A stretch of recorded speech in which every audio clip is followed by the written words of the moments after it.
We're here for an initial episode of Florida Tennis Magazine's YouTube show. I'm Zach Shahan, and with me is Matt Pressman, owner, publisher of Florida Tennis Magazine. We've just wrapped up Australian Open 2024. It was a momentous Grand Slam, like very sort of record shattering. Yeah. So we want to go through a few key takeaways, not necessarily play by play, but a few key takeaways from the tournament and what that might mean for the rest of 2024 or even the coming decade. Matt, what was one of your key takeaways from the tournament as a whole? Well, I thought just at least in terms of Florida tennis, seeing Sabalenka from Miami get the W and win on the women's side was a really big deal. Very excited to see that. If you guys got a chance to see Netflix Breakpoint, she lives in Miami. Her boyfriend is an ex hockey player, and they went to the Florida Panthers game during the Netflix series. It just recently came out. So she's a Florida. She's now like a real Florida tennis person, and to see her go all the way in the Australian Open was super impressive. Her game is just huge, obviously. I was rooting for Coco Gauff, needless to say, because she's right here in Delray Beach, right next to where we are based, which is in Boca Raton. But that was the big takeaway for me, at least from a Florida tennis standpoint.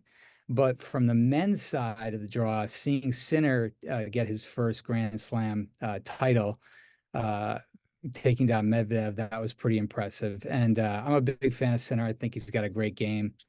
Um, I also thought, which was kind of interesting, if you guys have been following along on Florida tennis, Zach has been doing some sort of uh, guesswork in terms of what he's seeing at the Australian Open and what that might mean for the Miami Open, which is coming up pretty soon. So we may want to touch on that a little bit later. But that was my initial take was, kudos to Sinner and kudos to Sabalenka. So Yeah, well, yeah, we'll get to the sort of always looking for who's going to be hot around the corner, or maybe who's if you weren't next? didn't go as far as you hoped or thought maybe in one tournament, but so there's definitely some people to watch. But yeah, with Sabalenka, I think the thing that jumps out to me is, I mean, she's always had the game, and she's been this powerful player who could beat anyone if she was on mentally. And frankly, she's become one of the mentally strongest players. Like it was shocking to me after struggling with double faults so much for years. She got a sports psychologist. Then she was like, this is in my head. I have to solve the problem. And she went and solved the problem for herself. And then the finalists, the semifinalists, people were struggling with double faults against her. And she was fine. She didn't have any struggles with double faults. So she Yeah. was she's come into herself. She lost her father a few years ago. That's got to be very hard to deal with and to keep growing as a player and as a person. And she has. And so she's come out there. She's got her second Grand Slam, back-to-back Australian Opens. And I like that you highlighted her first because I love the kind of slam races and the kind of rivalries. Yeah. And I think with her second slam now and how comfortably she got it, you have to see her and Iga Swiatek as big rivals of the coming decade. Like who's going to end up racking up more slams? They're both so dominant when they're on. They seem so unbeatable. Yeah. And like you could see, I mean, I expect both of them to get a lot of slams. There's still Rybakina, there's Coco Gauff, and I'll get to golf in a moment, but I'll just see first what you have to say about like the coming decade. Do you think like Sabalenka Swiatek? I mean, you see that as a kind of a key rivalry? I Yeah, I mean, think if you were to look at the big three for women right now, you'd probably look at, those obviously those two, Iga and Arena, and then Coco is the third. So I think those three are my three picks for the sort of big three on the women's side that will be kind of coming into their own over the next few years. To backtrack for a beat, though, Sabalenka with her double faults, very interesting. We saw this with Zverev a few years ago, where he was just serving double faults left and right, mentally kind of not so stable. had a great tournament in the Australian Open. So I think a lot of these players, they get the mental game dialed in and they already have the talent and they're able to really produce some amazing results. Even Coco Gauff, for instance, with Brad Gilbert coming into her camp, Brad's ability just to simplify the game, kind of really make it, more direct in terms of what she needed to do to really win slams and win tournaments. And I think a lot of these players, the talent is there. It's just a matter of getting the mental game right. So, yeah, I agree with you. Back to my guess for the next decade, who's going to be the big hitters in terms of the women's side. Obviously, Sabalenka is the biggest hitter out there. There's no doubt. She just crushes the ball. But the big three, I think, that will be taking Grand Slams probably will be Iga, Arena, and Coco. Yeah. Yeah, I mean, it's interesting you bring in Zverev because yeah, his serving was what got him so far. Like Right. that's like again, and he sort of he wrestled his own demons, it seems, and sort of was like I'm and came up with solutions technically and mentally to get past that. Serve over 80%. He like in the game against Alcaraz, wasn't it 85% first serve for Yeah, it was serves in? unbelievable. It's It was like that's unbelievable. a stunning stat. I mean, he's got a Yeah. very high figure for that anyway, because he hits it hard in a safe spot. He doesn't necessarily he's not going for the corners as much. He's not spot serving hard. He's just hard safer. But Yeah.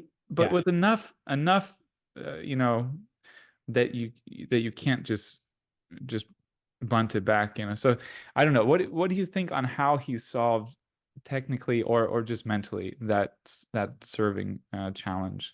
I mean, technically, it's hard to say. I mean, I think we was talking about this just yesterday. I was playing tennis with some friends here in Boca Raton. We were talking about Zverev, and everybody takes shots at him that he's mentally not tough enough.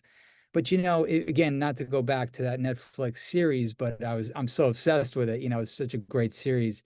Watching Zverev, kind of having that huge foot and ankle injury, and then coming back within a year and making it this far shows you how mentally tough he really is. And also to get over the issue surrounding the serve. And just one other thing, patching back to Florida tennis, Zverev practices a lot at Saddlebrook in the Tampa area, and Saddlebrook Resort, which I'm going to be out of the next weekend, is a place where they really emphasize fitness. That's a big fitness spot. And I think Zverev's got very, very strong emphasis on fitness. He's very fit. His rehab and recovery is excellent. His mental game is getting stronger. And I think just he got his game dialed in. He got his serve dialed in from, like you look at Tsitsipas and, from a technical standpoint, his toss is still kind of over his head, kind of arcing his back a bit. And I think that produces a few more mistakes in terms of first serve than a guy like Zverev that has such a reliable toss. So that would be my take on a technical sort of, point to look for. But at the end of the day, serve all comes down to belief. You got to believe in yourself. You got to Hmm. believe you can hit your spots, like you said. And even if you're going for safer serves, an 85% first serve percentage is incredible. So yeah, Sure. kudos to Zverev. And we like him too because he has that tie to Florida with Saddlebrook. So yeah. Yeah, yeah, I should and highlight, I mean, because we're just starting this show, so nobody Yeah. knows us. But we'll just highlight, I mean, Matt was when we were slightly younger days, Matt was captain of a Division I college tennis team, University of Connecticut. He knows tennis. Like you go out there like I've seen the pros at tennis clubs in Southwest Florida, South Florida, sorry, are scared of him. They won't play him because he's too good, They're like, "Oh no, I'm not playing you, Matt. You embarrass me. I'm a tennis pro. I got to keep my face, keep my chin up, So Matt knows tennis. I'm so obsessed Not with tennis. completely. I love Yeah, tennis, but I don't know right. tennis technically like Matt. So we're always rely on Matt for Right, and then we'll just give a little brief background on ourselves just because we just started and we're so excited to talk about the Australian Open. But yeah, my background, obviously, I went to Saddlebrook. I went to Harry Hopman Tennis Academy my junior year in high school. My high school won the state tournament for tennis in Connecticut. It was a Division I captain at UConn. Did not go pro, wish I did, but my rotator cuff got destroyed in the process. But I've been a huge fan of tennis, obviously, since I was a little kid. And Zach and I have known each other in various different capacities over the years. And Zach has got a great eye for tennis. His kids are very involved in the sport. And also you're involved in a YouTube show, I guess commentating on tennis, right? On one of the Yeah. channels. Yeah. I mean, I got, yeah, I guess a little Broke background. that. I was a Yeah, very competitive soccer player as a kid. And then, right. tennis was always a sport I loved. It was like soccer, basketball, and tennis, but I was not trained and I wasn't good at, And then I had kids. I couldn't really do on the soccer field what I used to be able to do. So when I started, raising my daughters and we started going out to the tennis court to play, I was like, wow, this is a sport I can really get into and I can learn and I can get better at, and I'm not going to have the mental problem of I'm not as good as I should be because I don't have this history of expectation on myself. So I've been obsessed with it for, I mean, 5 to 10 years. Yeah. Yeah, I've taken, the girls have been playing for 5 years, so 7 and 9, so they've been playing since they're 2 and 4. My older one just won first place in her age group at the Rafael Nadal Academy camp here in Sarasota. Awesome. So Yeah. they did like 4 days of 2 hours tennis, 1 hour training, 1 hour of classroom stuff, and then the last day they did like 3.5 hours competitions, and you get different points for winning. So she won or got second place in a couple of tennis competitions, and then fitness ones, and then the tests one, and ended up first place overall for her group of like 9-year-olds. So yeah, so I'm obsessed. I'm embedded. A lot of It IMG says, people, a lot of IMG people here in Bradenton, Sarasota. yeah. I happened to meet Jerry Shang, the day before the camp started, and I recognized him from behind at the corner. He was like 160 something world, and I was like, I saw his jaw, the edge of his jaw, and I was like, is that Shang? So that shows how obsessed I am. And then I'm like, hey, we're at the self checkout together, and he's walking. I was like, hey, you're a pro tennis player? He's like, yeah.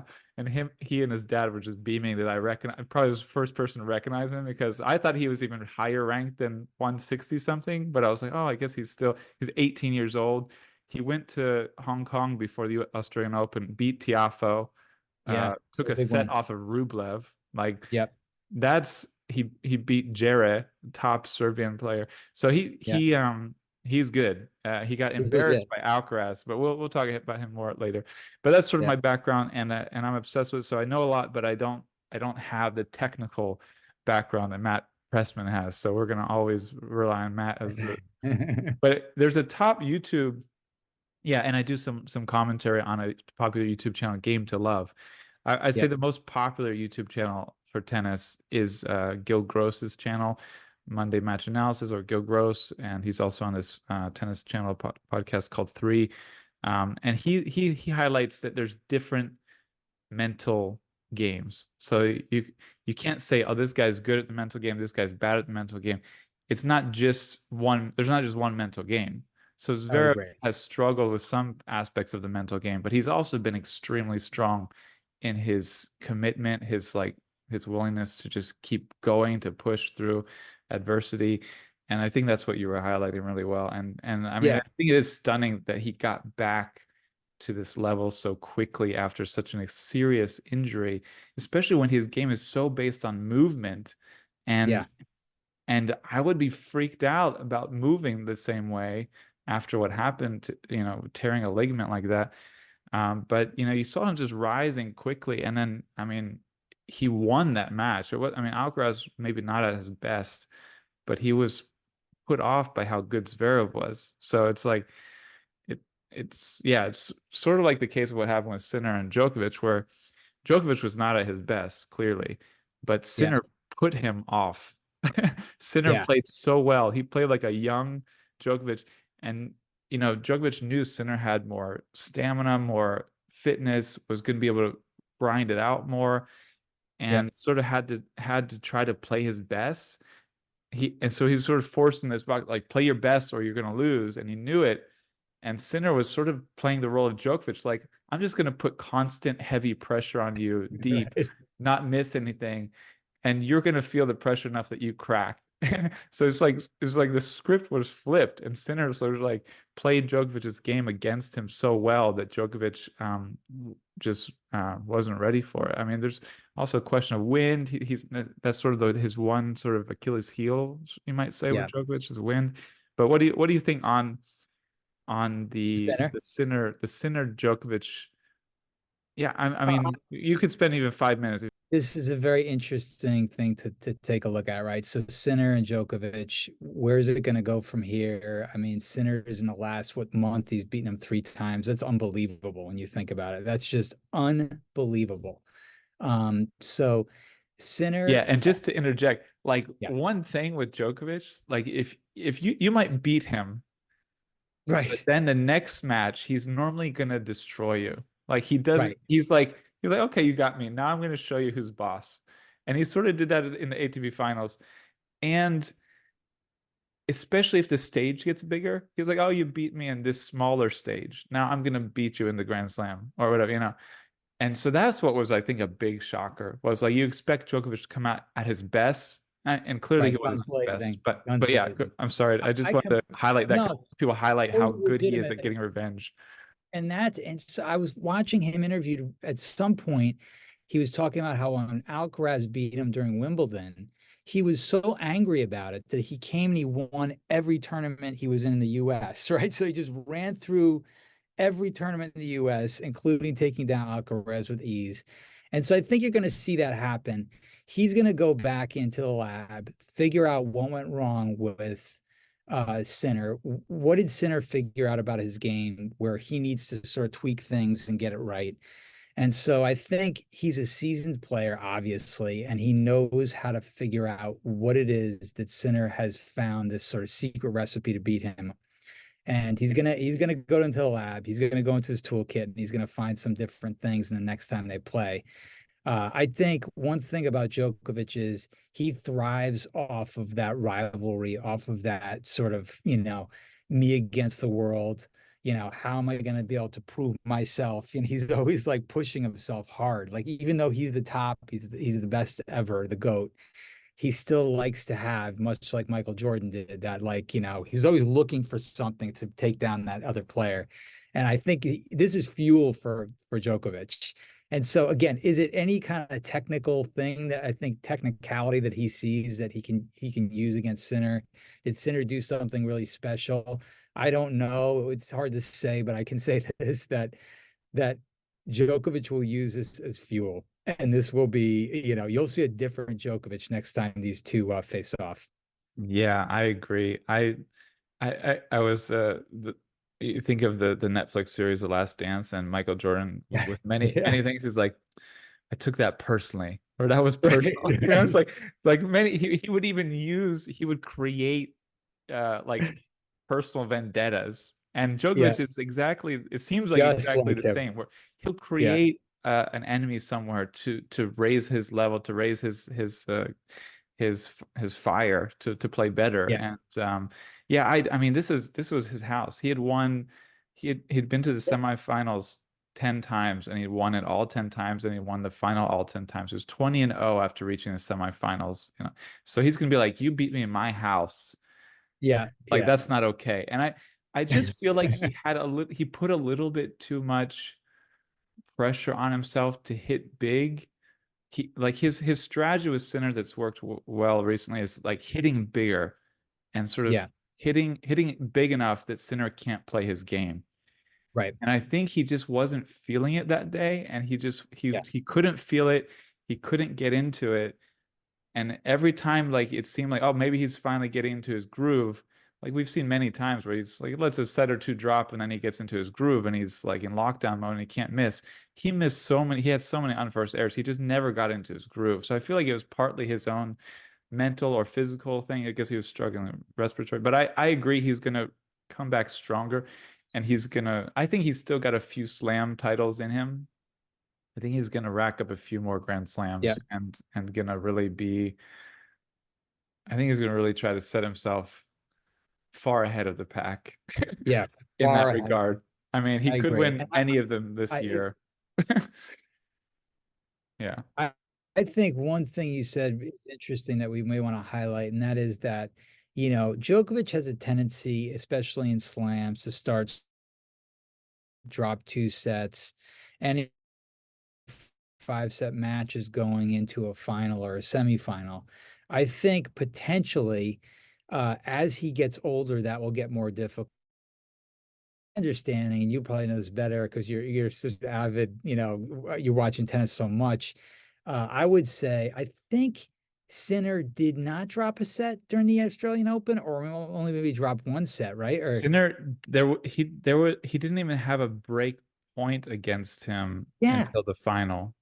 Like no one had gotten a yeah, break so, point on him. That's insane. right, exactly. And like, when's the last time So you Djokovic think played about it, Sinner's anyone 20. and didn't get a break Yeah, point against? I mean, didn't break them, but right. didn't even get a break point. Like that was His unbelievable. return to serve, which is crazy. Yeah. So, Yeah. so I think Sinner is going in fresh. He's got many less hours on court. He's 22 years old. You know, Djokovic, I think, is 36.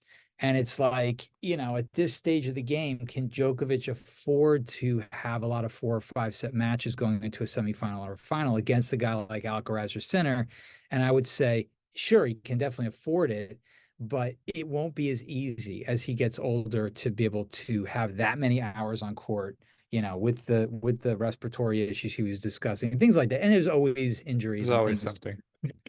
always something. So it's like I think it's going to get tougher. He's going to have to lock down, get dialed in, and really locked in when he plays. So he tries to get a lot of easy 3 set wins early in a tournament, especially a Yeah. Grand Slam. I think we've seen he's I think like a couple of years ago he seemed to be starting slow a ton. Like it was like often Yeah, starting slow. And yeah, I think he recognized that was not going to be acceptable anymore. He yeah, beefed up a little bit. He put a little weight on. He started hitting harder out of the bat, right off the bat. And of course his serve is just he's become one of the best servers. Like his spot serving is unbelievable. His ability yeah. to hold. I So, love his serve. I love yeah. I love Djokovic's serve. I think it's very underrated. Yeah. Yeah, no, I think it's still like a lot of people recognize, but I still think it's like fundamentally inherently underrated. Like you just can't Yeah. because it's not a power serve, but he pulls out the aces. But yeah, I think he did all of those things. He's like, I got to be more efficient in how I win. I got to hit harder to win quicker. I'm not. I think he's I think it's clear he cannot play a grinding style Yeah. against the best players anymore and expect to have the legs and lungs to win it. But yeah, but yeah, switching back to the younger guys, like so Yeah. And let me interject for a second. So yeah, just go one ahead. interesting thing. So is, you got Indian Wells coming up, right? You got the Sunshine double. You got Indian Wells, you got Miami Open. Australian Open's a hardcore tournament. Zach sort of took a look at this tournament, who did well, who are the younger guys, and gave his top 10 for both men and women. I would love for you, if you don't mind, just highlighting a few of your picks that you think will go far in the Miami Open here in Florida. And what did you see at the Australian Open that led you to choose these players? Because it was an interesting, Yeah. sort of top 10 list for both. And I loved it. I thought it was great. So Yeah. um My you articles can are just on the on Florida Tennis Magazine website now, and yeah, tennis.com. Yeah. yeah, well, I want to touch on real quick Sabalenka. The one thing I sort of when I was asked talking about her and she and Iga having a big rivalry for the next 10 years, she's actually 26. So she's Iga's 22. Right. A lot on the women's side, I highlighted all the 10 players I highlighted were 25 or younger, I think, Right. or I put Sabalenka in there as oh no, she's 25, sorry. So she was the Okay. oldest at 25. But she's a few years older. And on the men's side, I mean, Djokovic is going to be around a little longer, but he can't be around much longer. I mean, we know how age works. Uh, Yeah. so so you've got Sinner, very young, coming into his own. Medvedev still got a few years going, and Alcaraz and Rune. And so you can't expect Djokovic to be in the rivalry much longer. But you see Sinner, Alcaraz, Zverev, and Medvedev for a few more years potentially. And then Rune and maybe some younger guys like Draper. coming up who are not really Yep. haven't really come into themselves yet. Even Shang, I know he got destroyed by Yeah. Alcaraz, but we'll talk about him. But yeah, switching just to the starting with the women's side. Um, there's Mirra Andreeva who is 16 years old. She she Ons Jabeur barely got a game off of her. That was crazy. Yeah. She could barely play last year, because they have rules since Jennifer Capriati, she was a young superstar who struggled, had some drug issues young. So since then they've implemented a kind of rule of your young women players can only play so many tournaments a year. Right. So Andreeva had to like very selectively pick and choose what she couldn't play a lot last year at 15 years old. And Yeah. nonetheless, she's up to a ranking of 35 in the world. Like she Yeah. was just beating Unbelievable. top player after top player. And you're like, wow, if she was allowed to play all the tournaments she wanted, she'd be in top 20 already. Like, Yeah. and so how fast she's developing, she doesn't really have holes. She obviously needs to mature and develop. She's 16 and she's improving every day. Not every Yeah. month or like every day I'm sure she's improving a lot. And you could see it tournament after tournament.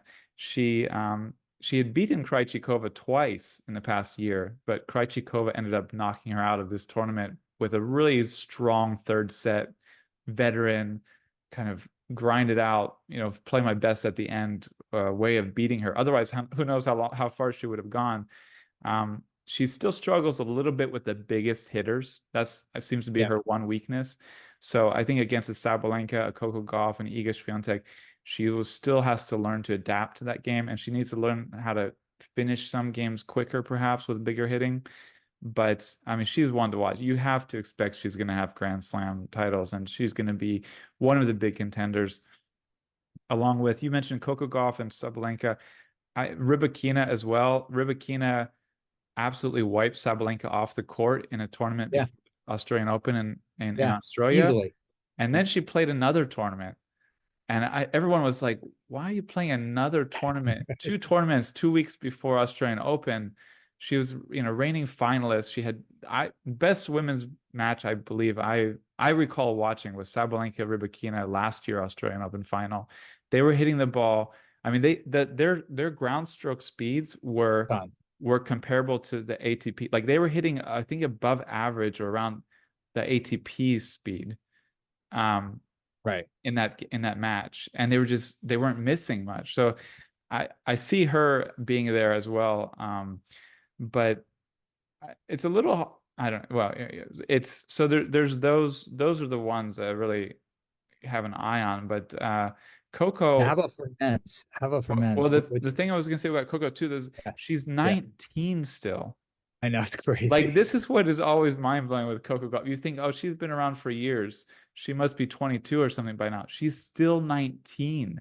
Like Yeah. Yeah. she's on a different planet. I mean, she's like Andreeva. Like they progressed way quicker than anyone can.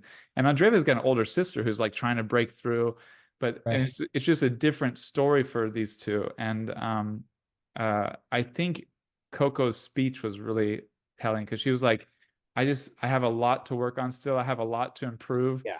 So she was, she put up a good fight against Sabalenka, but she sees that she's got holes to work on, Yeah. and she's still Yeah. only 19. So she's gonna work on those. And I think anyone who wrote her off before she won the US Open is regretting it because they thought, oh, she's hit a wall at 19 years old, and she's not gonna she's got a forehand issue she's not gonna solve.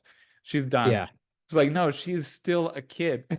So She's still a kid. I And then, think that was, yeah, that was it. And I was just saying the thing with Coco is that she's just, she's got to put more shape on the ball, especially their forehand. She can't flatten stuff out as easily because I think that particular stroke doesn't come as naturally to her as her backhand maybe.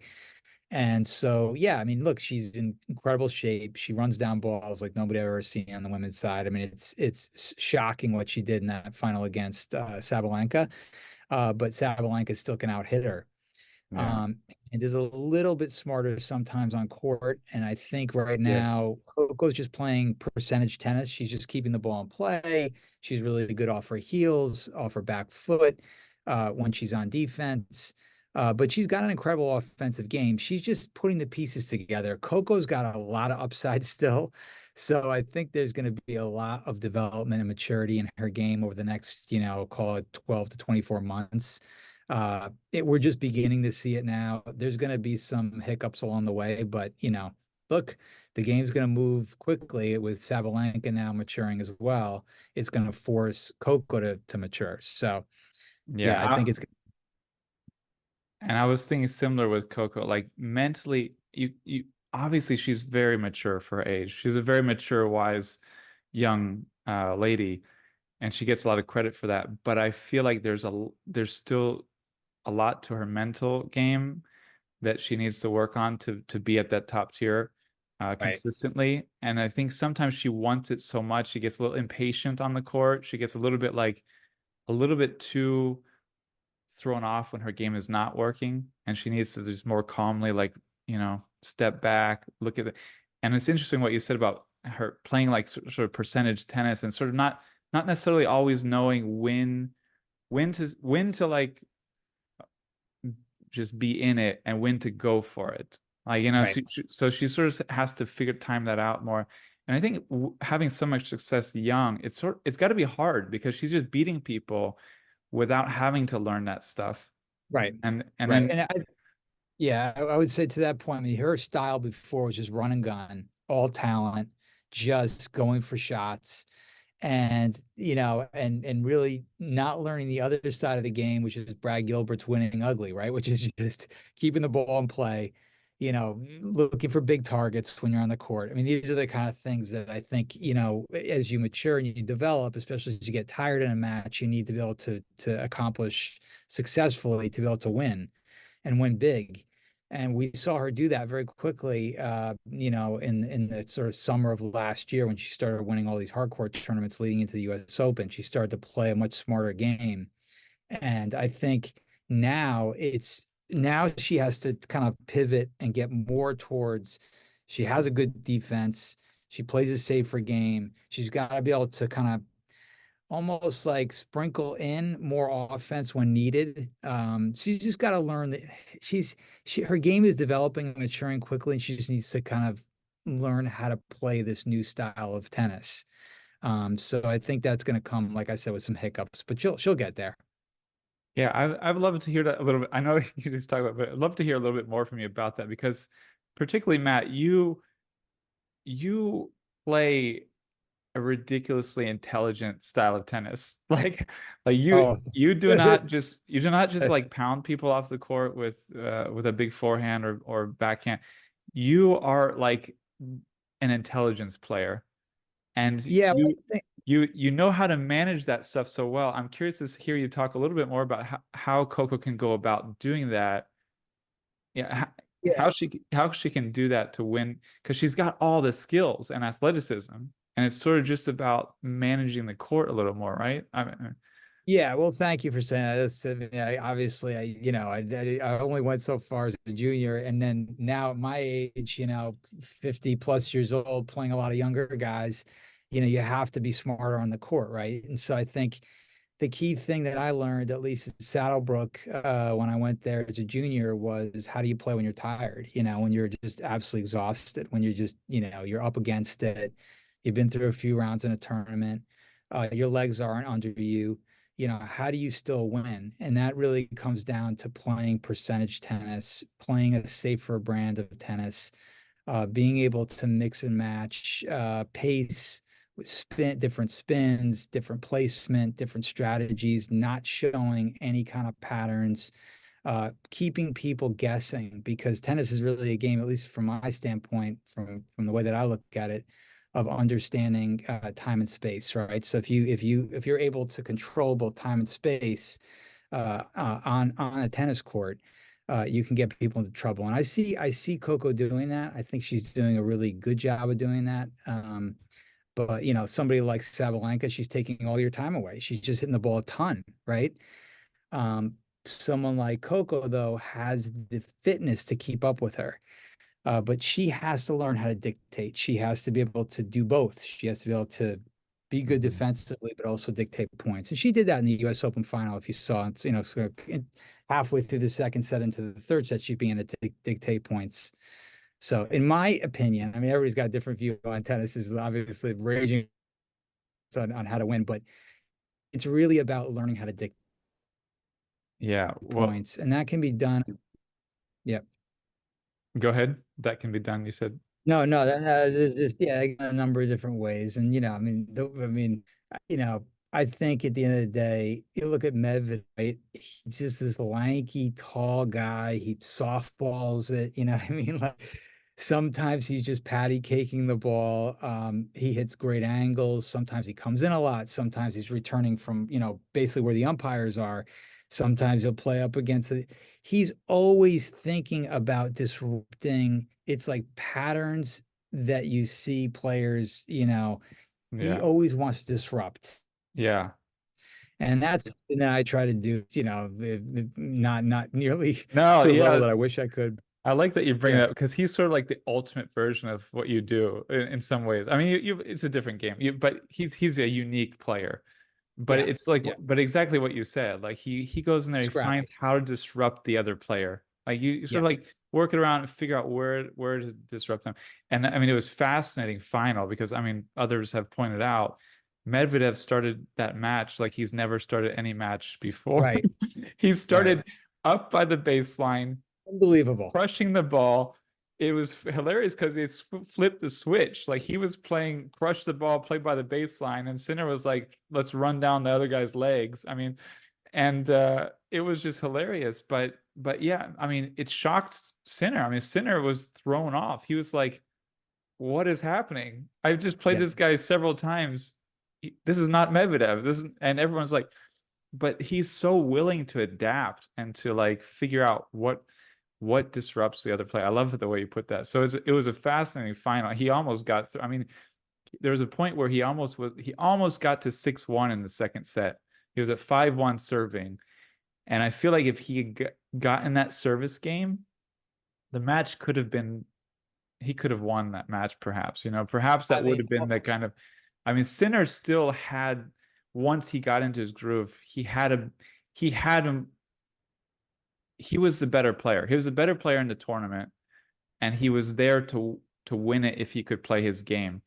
And it was sort of like if Medvedev could throw him off long enough and like I'll be aggressive enough. But yeah, Yeah, we got to wrap up because yeah, in a few minutes. So I want to leave this one thing. First of all, it's been a lot of fun doing our first on. We do this on the phone all the time, which is kind of cool. So now we're doing it on video for the whole world to see, which would be pretty fun. But I think what blew me away about this was that Medvedev did that whole thing with Courier, where he kind of coached Courier up on why he returned so yes, far back, really right yeah. before the Sinner match. And it's like, Or right did before playing Medvedev Hurkacz, Hurkacz, right? and then he played that way against Hurkacz a little bit, Right, and right. he admitted he was going to play that way, but he didn't tell anyone, and nobody was ready for it. Hurkacz wasn't ready, and everyone was like, "What is Medvedev doing?"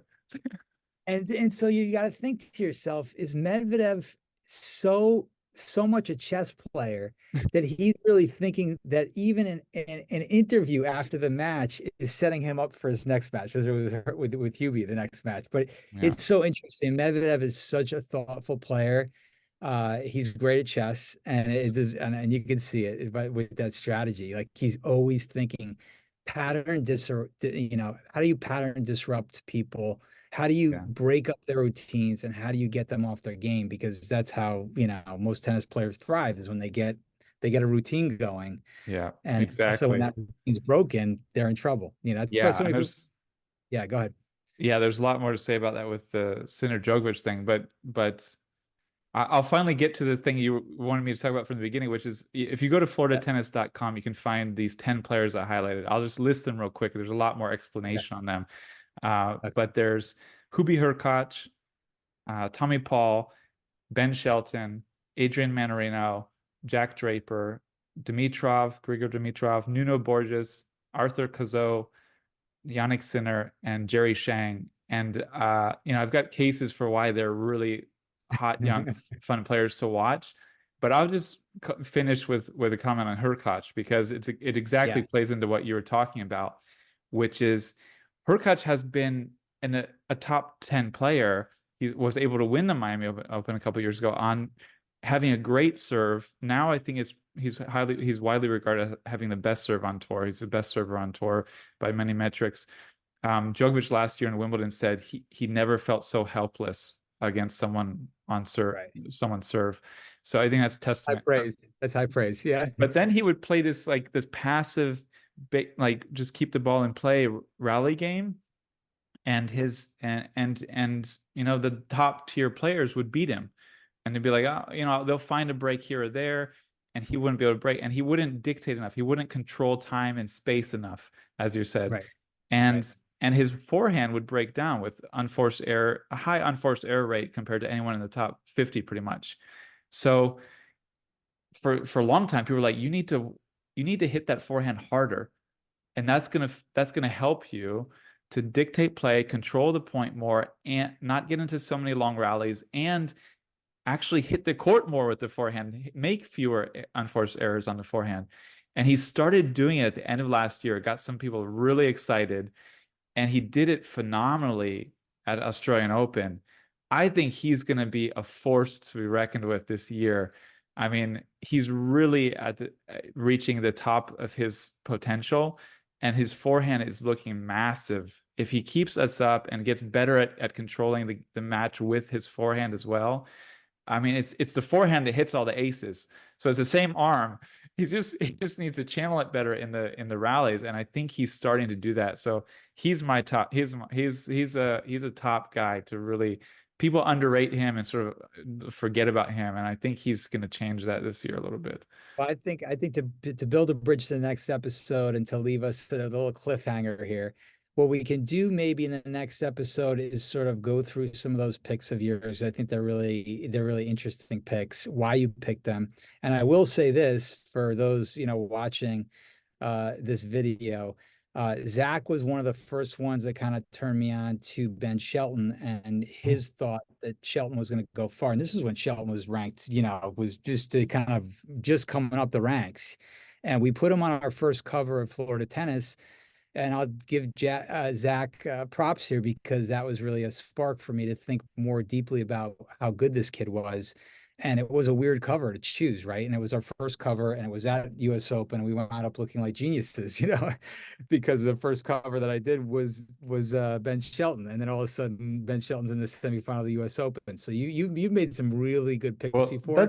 that's very funny because I feel like you made me believe in Ben Shelton more. We we So, both we, we so were this both we were conversation both we had about Ben Shelton it we was were sort of like, both super hot on this guy. We knew he was going to be big time, but you were very compelling in your rationale for why he was going to go as far as you thought he would go.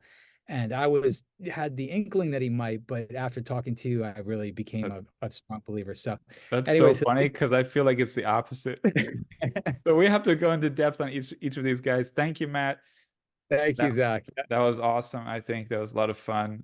And I know this is our first video, so anyone watching, like, check in again, help spread the word. We're just starting to build this. So, You got it. Thanks, man. thanks. Cheers.